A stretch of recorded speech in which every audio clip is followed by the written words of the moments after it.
سورة الکہف کی آیت نمبر 13۔ الحمدللہ وکفا والسلام علی عبادہ الذین اصطفا خصوصا علی سید الرسل وخاتم الانبیاء وعلى آلہ واصحابہ الاتقیاء اما بعد فاعوذ باللہ من الشیطان الرجیم بسم اللہ الرحمن الرحیم نحن نقص علیک نبأهم بالحق انہم فتیۃ آمنوا بربهم وزدناہم ہدی وربطنا على قلوبهم إذ قاموا فقالوا ربنا رب السماوات والأرض لن ندعو من دونه إلها لقد قلنا إذا شططا هؤلاء قومنا اتخذوا من دونه آلهة لولا يأتون عليهم بسلطان بين فمن أظلم ممن افترى على الله كذبا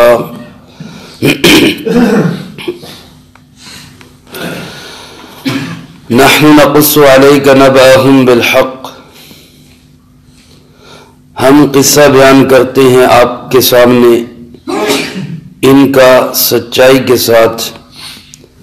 انہم فتیۃ، بے شک یہ چند نوجوان ہیں، آمنوا بربہم، جنہوں نے اپنے رب پہ ایمان لائے، وزدناہم ہدی، اور ہم نے ان کی ہدایت کو اور زیادہ بڑھا دیا، وربطنا علی قلوبہم، اور ہم نے مضبوط کیا ان کے دلوں کو، اذ قاموا، جب وہ کھڑے ہوئے، فقالوا ربنا رب السماوات والارض، اور کہنے لگے ہمارا پروردگار وہ پروردگار ہے جو آسمان و زمین کو پالنے والا ہے، لن ندعو من دونہ الہا، ہرگز ہم اس کے سوا کسی کو معبود نہیں پکاریں گے، لقد قلنا اذا شططا، اگر ہم ایسا کہیں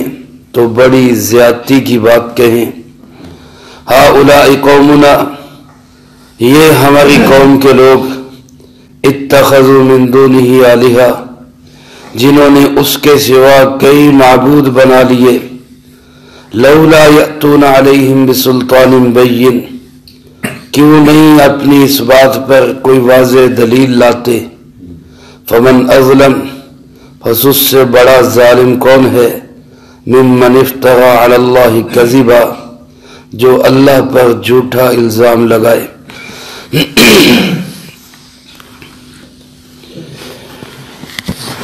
جناب محمد کریم صلی اللہ علیہ وسلم خاتم النبیین، اللہ کے آخری نبی ہیں۔ آپ علیہ السلام سے یہ سوال ہوا کہ روح کیا چیز ہے؟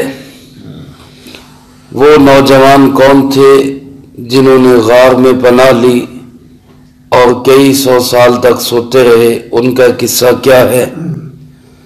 وہ بادشاہ کون تھا جس نے مشرق و مغرب شمال و جنوب کا سفر کیا، اس کا قصہ کیا ہے؟ یہ تین سوالات آپ علیہ السلام سے کیے گئے۔ ان سوالات کا جو ماخذ تھا، جنہوں نے یہ سوال بتائے تھے وہ یہودی تھے، سوال کرنے والے اہل مکہ تھے۔ اللہ رب العزت نے قرآن کریم میں اس کا جواب دیا۔ روح کا جواب گزشتہ صورت میں مختصر گزر چکا۔ سکندر ذوالقرنین اس بادشاہ کا تذکرہ اسی صورت میں آگے آ رہا ہے۔ یہاں اللہ پاک نے اصحاب کہف کا ذکر کیا۔ اجمالی طور پر گزشتہ رکوع میں آپ ان کا تذکرہ سن چکے، جو پہلے دروس میں گزر چکا۔ یہاں سے اللہ پاک نے اس واقعے کی تفصیل شروع کی ہے، جو تقریباً اگلے 2 رکوع تک جائے گی۔ اللہ پاک ارشاد فرماتے ہیں نحن نقص علیک نبأہم بالحق، ہم آپ کو قصہ سناتے ہیں ان کی خبر سچائی کے ساتھ، جس میں کسی قسم کی کوئی ملمہ سازی نہیں ہوگی، کوئی اس میں مرچ مسالہ نہیں ہوگا، واقعہ کی ایک حقیقت جو ہے وہ ہم آپ کو بیان کرتے ہیں۔ علماء نے لکھا ہے کہ یہ واقعہ عرب کے اندر مشہور تھا، کیونکہ یہ جناب محمد کریم صلی اللہ علیہ وسلم کی ولادت باسعادت سے کوئی تقریباً 20 سال پہلے یہ لوگ اٹھے تھے۔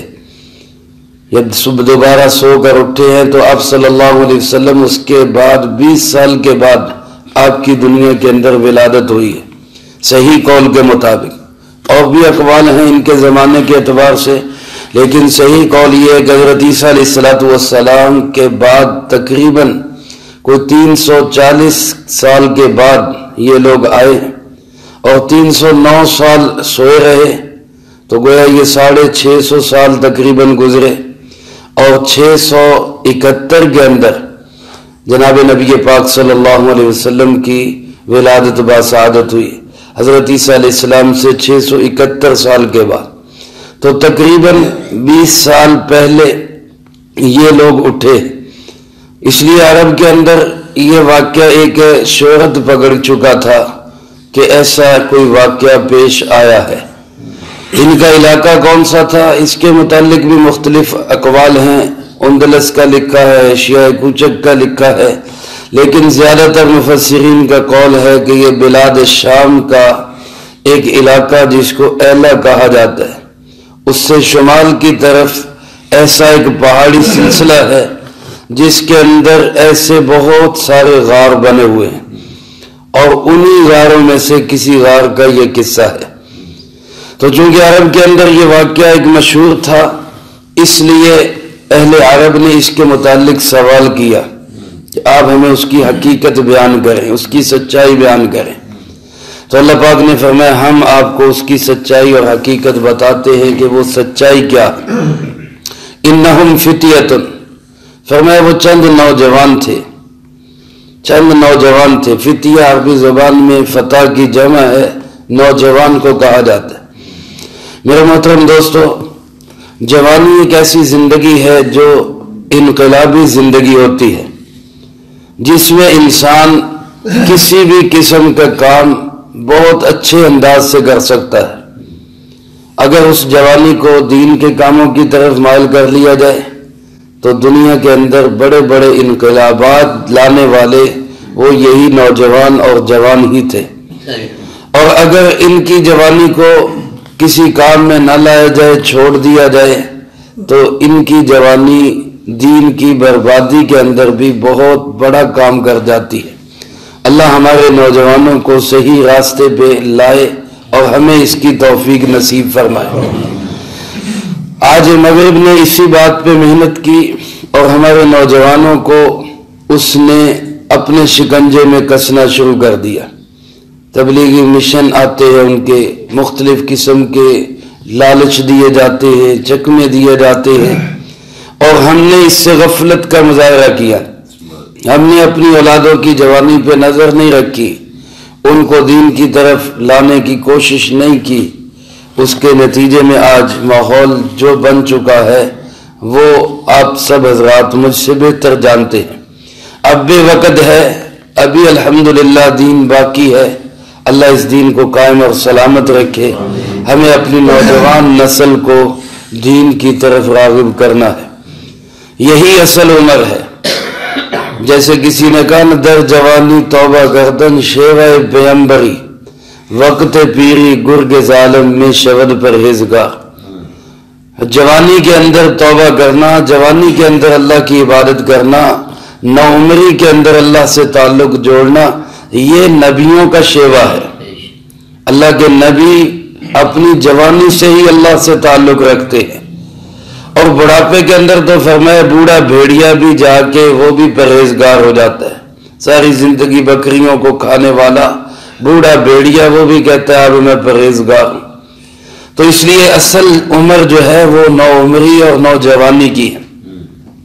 جگر مراد آبادی کہتے ہیں نا کہ رخصت ہوئی شباب کے ہمراہ زندگانی، رخصت ہوئی شباب کے ہمراہ زندگانی، کہنے کی بات ہے کہ جیے جا رہا ہوں۔ اب انسان کی جوانی گزر گئی تو پیچھے بس جینا ہی ہے۔ اب بوڑھے آدمی کا تو جینا ہی ہوتا ہے، اصل زندگانی جو ہے وہ تو جوان آدمی کی زندگانی ہے۔ تو یہ چند نوجوان تھے جن کی تعداد علماء نے 6 لکھی ہے، اور یہ 6 نوجوان کوئی معمولی گھرانوں کے نہیں تھے۔ اس زمانے کے حکومتی ارکان، بڑے بڑے وزراء، گورنرز اور مالدار لوگوں کے بچے تھے۔ کہیں آتے جاتے سفروں میں عیسائی مذہب کے مطابق اس دور کا جو حق مذہب تھا اس کے عالم دین کے ساتھ ان کا تعلق ہوا، اور اللہ نے ان کو ہدایت نصیب فرمائی۔ ان کے دل کے اندر شرک کی بیزاری اور توحید کی محبت پیدا ہو گئی۔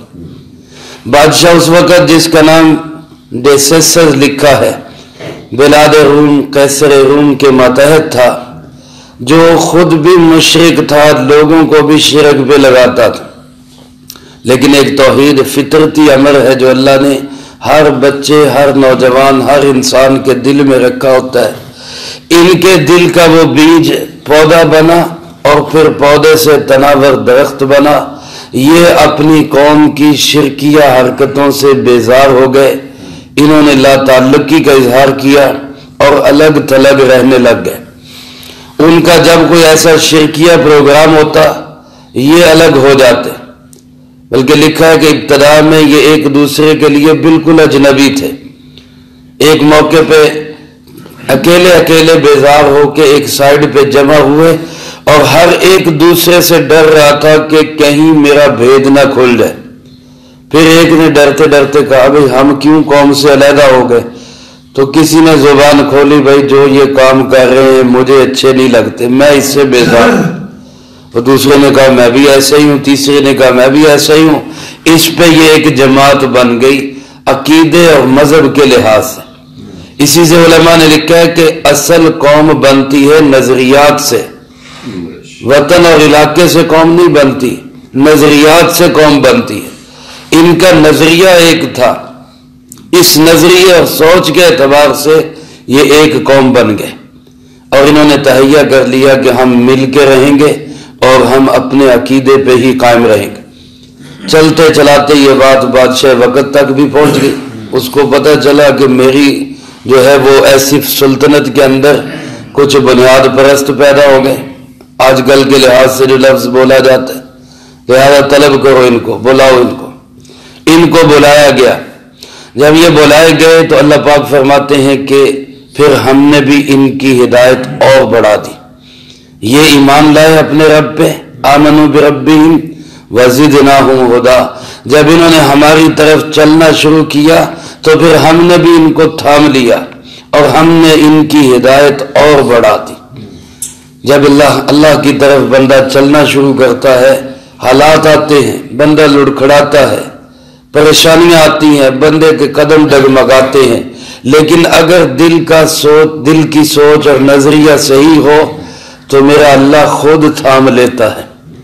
جیسے ایک بچہ چلنا شروع کرتا ہے، ماں باپ اپنی طرف بلاتے ہیں، وہ لڑکھڑاتا، قدم اٹھاتا، گرتا پڑتا، ماں کی طرف باپ کی طرف آتا ہے، گرنے لگتا ہے تو ماں باپ گرنے نہیں دیتے، خود پکڑ لیتے۔ تو میرا اللہ بھی ایسے ہی جب انسان اللہ کی طرف چلتا ہے، لڑکھڑائے، گرنے لگے تو اللہ خود سنبھال لیتا ہے۔ اللہ فرماتے ہیں زدناہم ہدی، ہم نے ان کی ہدایت اور بڑھا دی، اور پھر وربطنا علی قلوبہم، ہم نے ان کے دلوں کو مضبوط کر دیا۔ ربط کہتے ہیں کسی چیز کو باندھ دینے کو۔ اللہ فرماتے ہیں ہم نے ان کے دلوں کو باندھ دیا، یعنی مضبوط اور پکا کر دیا۔ جیسے حضرت موسیٰ علیہ السلام کے واقعہ میں آتا ہے کہ جب پیدا ہوئے، فرعون بچے قتل کر رہا تھا، موسیٰ علیہ السلام کی ماں کو وحی کی گئی کہ اس بچے کو صندوق میں ڈال کے دریا میں بہا دو۔ وہاں اللہ پاک نے یہی لفظ ارشاد فرمایا کہ موسیٰ علیہ السلام کی ماں کا حوصلہ نہیں پڑ رہا تھا، لیکن ہم نے ان کے دل کو مضبوط کیا۔ تو یہ دل کی مضبوطی اللہ کی بہت بڑی نعمت ہے۔ ورنہ حالات ایسے آتے ہیں کہ بڑے بڑے قدم پھسل جاتے ہیں۔ اللہ فرماتے ہیں ہم نے ان کے دلوں کو مضبوط کر دیا۔ اذ قاموا، جب یہ بادشاہ وقت کے سامنے کھڑے ہوئے، اس سلطنت کے حکمران کے سامنے کھڑے ہوئے، اور اس نے پوچھا تمہارا کیا عقیدہ، کیا نظریہ ہے، کون ہے تمہارا رب؟ تو انہوں نے ببانگ دہل، ڈنکے کی چوٹ پر پورے اطمینان اور کانفیڈنس کے ساتھ کہا ربنا رب السماوات والارض، ہمارا پروردگار وہی ہے جو سارے آسمان و زمین کا پالنے والا ہے، ہم اس کے سوا کسی کو رب ماننے کے لیے تیار نہیں۔ لن ندعو من دونہ الہا، ہرگز ہم تیار نہیں اس کے سوا کسی اور کو خدا مانے، اس کے سوا کسی اور کو الہ مانے۔ ہماری ضرورتوں کا پورا کرنے والا، ہماری مشکلوں کا حل کرنے والا، ہماری حاجت روائی کرنے والا، ہمارے مسئلے حل کرنے والا، ہمیں بچے بچیاں دینے والا، عزت و ذلت کا مالک، نفع و نقصان کا مالک صرف اور صرف کون ہے؟ اللہ۔ انہوں نے کہا ہم اس کے سوا کسی کو نہیں مانتے۔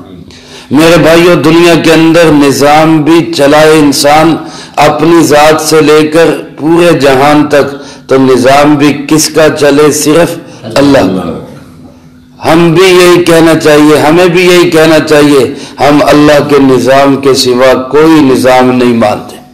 توحید صرف عبادت میں توحید نہیں ہے، معاملات میں بھی توحید، اور معاشرت میں بھی توحید، اور اخلاقیات میں بھی توحید، اور اسی طرح اپنے نظام حکومت و سیاست و عدالت میں بھی توحید، کہ ہم یہ سارے نظام اسی طرح چلائیں گے جس طرح ہمارے اللہ نے کہا، اس کے بغیر ہم نظام نہیں چلائیں گے۔ یہی حاکمیت اعلیٰ ہے۔ حاکمیت اعلیٰ صرف اور صرف کس کی؟ اللہ رب العزت۔ تو ان نوجوانوں نے ہر نظام کا انکار کیا، اور بڑے دھڑلے کے ساتھ کہا ہم اللہ کے نظام کے سوا کسی نظام کو ماننے کے لیے تیار نہیں۔ اللہ کے نبیوں کی محنت کا ایک بنیادی عنصر یہی ہوتا ہے۔ حضرت شاہ ولی اللہ رحمۃ اللہ علیہ نے لکھا ہے اللہ کے نبی بھیجے جاتے ہیں جہاں اور بہت سارے مقاصد ہوتے ہیں، وہاں ایک بڑا مقصد انبیاء کی بعثت کا یہ بھی ہوتا ہے فک کل نظام، ہر نظام کا توڑنا، ہر نظام جو دنیا میں چل رہا ہے اس نظام کا توڑنا، اور صرف نظام چلانا تو کون سا؟ اللہ رب العزت کا دیا ہو، یہ بھی توحید ہے۔ تو انہوں نے انکار کیا ہم تیرا نظام نہیں مانتے، مرضی کا نظام نہیں مانتے، من چاہی نہیں مانتے، میرا جسم میری مرضی یہ نظام نہیں مانتے، ہم نظام مانیں گے تو صرف کس کا؟ اللہ رب العزت۔ لقد قلنا اذا شططا، اگر ہم اللہ کے سوا کسی اور کا نظام مانیں، اللہ کے سوا کسی اور کو اپنا الہ مانے، تو پھر یہ بڑی زیادتی کی بات ہوگی۔ شططا، بہت بڑا جرم ہوگا ہمارا، اور ہم یہ جرم کرنے کے لیے تیار نہیں۔ تو علماء نے لکھا ہے جب انہوں نے یہ کہا اور پھر ساتھ اپنی قوم کی بے رخی بھی بیان کی، یہ جن کو آپ کہہ رہے ہیں کہ یہ صحیح ہے اور پوری قوم ایک طرف ہے، ہؤلاء قومنا، یہ ہماری قوم، اتخذوا من دونہ آلہہ، جنہوں نے اللہ کے سوا اوروں کو معبود بنا لیا، اور نظاموں پہ اپنا اطمینان لے آئے، یہ فلاں کا نظام اچھا ہے، فلاں کا نظام اچھا ہے، یہ دوسرے نظاموں کے مطابق اپنی زندگی بنانا چاہتے ہیں۔ لولا یأتون علیہم بسلطان بین، تو یہ اس کے لیے کوئی واضح دلیل کیوں نہیں لاتے؟ کوئی واضح دلیل کیوں نہیں لاتے؟ میرے بھائیوں، دنیا میں جب بھی شرک ہوا ہے اور مشرکوں سے جب بھی پوچھا گیا تمہاری دلیل کیا ہے، تو ان کی دلیل کیا ہوتی؟ ساری دنیا ہی کر رہی، ہمارے آباء و اجداد نے کیا ہے، ہمارے بڑوں نے کیا ہے، وہ سارے ایک طرف ہیں، سارے غلط ہیں، تم ہی بس سچے ہو، نئے نظام والے۔ یہ توحید والوں کو اکثر یہی کہا گیا۔ تو ان نوجوانوں نے کہا کہ تم جو اپنے آپ کو حق پہ سمجھ رہے ہو اور ہمیں اپنے دین پہ لانا چاہتے ہو، تو کیوں نہیں کوئی دلیل کیوں نہیں لاتے؟ بسلطان بین، کوئی واضح دلیل تو پیش کرو۔ لیکن دلیل تو ہوتی نہیں تھی، پھر طاقت کا استعمال کرتے، مار دیں گے، نہیں مانو گے تو سزا دیں گے، جیل میں ڈال دیں گے، گرفتار کریں گے، سولیوں پہ چڑھا دیں گے، ورنہ ہماری بات مان۔ لیکن انہوں نے صاف کہا، انہوں نے کہا بھئی یا تو دلیل لاؤ، واضح موقف پہ اپنی واضح دلیل پیش کرو، نہیں تو ہم یہ سمجھتے ہیں کہ اللہ کے غیر کو معبود بنا کر تم سب سے بڑا ظلم کر رہے، اور ظالم کا ساتھ ہم نہیں دے سکتے، کیونکہ جو اللہ پہ جھوٹ باندھتا ہے فمن ازلم، اس سے بڑا ظالم کون ہے؟ آج دنیا کہتی ہے فلاں دہشت گرد، فلاں دہشت گرد، میں کہتا ہوں سب سے بڑا دہشت گرد وہ ہے جو اللہ کے نظام کے مقابلے میں اپنا نظام چلانا چاہتا ہے، یہ سب سے بڑا دہشت گرد ہے۔ زمین اللہ کی ہے تو اس پہ نظام بھی کس کا چلے گا؟ صرف اللہ کا، اور پھر اس زمین کو سکون ملے گا۔ اگر اللہ کی زمین پہ کسی اور کا نظام چلے یا کوئی چلانے کی کوشش کرے، جیسے ایک گھر ہو، گھر میرا ہے، میرے گھر کے اندر کوئی اور آ کر کہے کہ بھئی میں اپنی آرڈر چلاؤں گا، میری مرضی چلے، تو آپ خود بتا دیں کہ اپنا دفاع کرنے والا دہشت گرد ہے یا اپنا نظام کسی کے گھر میں چلانے والا دہشت گرد۔ اللہ کی زمین پہ آ کے اور کوئی نظام چلائے تو دہشت گرد تو وہ ہوا، ظالم تو وہ ہوا۔ اللہ فرماتے فمن ازلم، اس سے بڑا ظالم کون ہے؟ ممن افترا علی اللہ کذبا، جو اللہ کے متعلق جھوٹ بولے، اللہ پہ جھوٹا الزام لگائے۔ اللہ کہہ رہے میرا کوئی شریک نہیں، میں اکیلا ہوں، وحدہ لا شریک، کوئی ساجی اور شریک نہیں، اور مشرک کہے کہ نہیں فلاں بھی اللہ کا ساجی ہے، فلاں بھی اللہ کا ساجی، تو یہ اللہ کے ساتھ جھوٹ بول رہا ہے، اللہ پہ جھوٹا الزام لگا رہا ہے۔ تم سب سے بڑے ظالم ہو، اور تم ظالموں کا ساتھ دینے کے لیے ہم ہرگز تیار نہیں۔ جب انہوں نے یہ تقریر کی بادشاہ وقت کے سامنے تو وہ گھبرا گیا، پریشان ہو گیا۔ کافر جو ہوتا ہے جتنی مرضی طاقت ہو لیکن اس کے اندر اعتماد نہیں ہوتا، وہ اندر سے پھسپھسا ہوتا ہے، ذرا اس کو کوئی آنکھیں دکھانے والا ہو تو وہ فوراً ڈھیلا پڑ جاتا ہے۔ اب بادشاہ سزا بھی دے سکتا تھا لیکن گھبرا کے کہنے لگا کہیں ایسا نہ ہو کہ ان کی آواز ہی چل جائے۔ کہتا ٹھیک ہے ہم آپ کو سوچنے کا موقع دیتے ہیں، آپ سوچ لو، ہم آپ کی جوانی خراب نہیں کرنا چاہتے، آپ اس کے متعلق سوچ لو، چند دن کے بعد پھر جواب دیں۔ جب ان نوجوانوں کو یہ سوچنے کا موقع ملا تو انہوں نے سوچا بجائے سوچ کے جواب دینے کے ہم یہاں سے علاقہ ہی چھوڑ دیتے ہیں، کیونکہ انبیاء کی سنت یہی ہے جب کسی علاقے کے اندر اپنا نظریہ قائم رہنا خطرے میں پڑ جائے، اپنے دین پہ موجود رہنا یہ خطرے میں پڑ جائے تو پھر انبیاء علیہ السلام اس علاقے کو چھوڑ دیا کر، اسی کا نام ہجرت ہے۔ چنانچہ انہوں نے سوچا کہ ہم اس علاقے کو چھوڑ دیتے ہیں، کسی غار میں جا کے پناہ لے لیتے ہیں اور وہیں اللہ اللہ کرتے اپنی زندگی گزار دیتے۔ چونکہ دین عیسائی تھا، اس میں رہبانیت تھی، اس لیے یہ لوگ یہاں سے نکلے اور ایک غار میں جا کے چھپ گئے۔ اس کے بعد پھر کیا ہوا اس کا تذکرہ اللہ پاک نے اگلی آیات میں کیا ہے، وہ انشاءاللہ اگلی فرصت میں آئے گا۔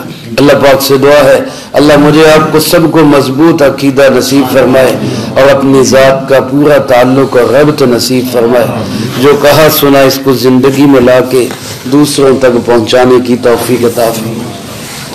اللہم لک الحمد کما ینبغی لجلال وجہک وعظیم سلطانک، اللہم لا احصی ثناء علیک انت کما اثنیت علی نفسک، اللہم لک الحمد کما انت اہلہ، صلی علی محمد کما انت اہلہ وافعل بنا ما انت اہلہ فإنک اہل التقوی واہل المغفرہ۔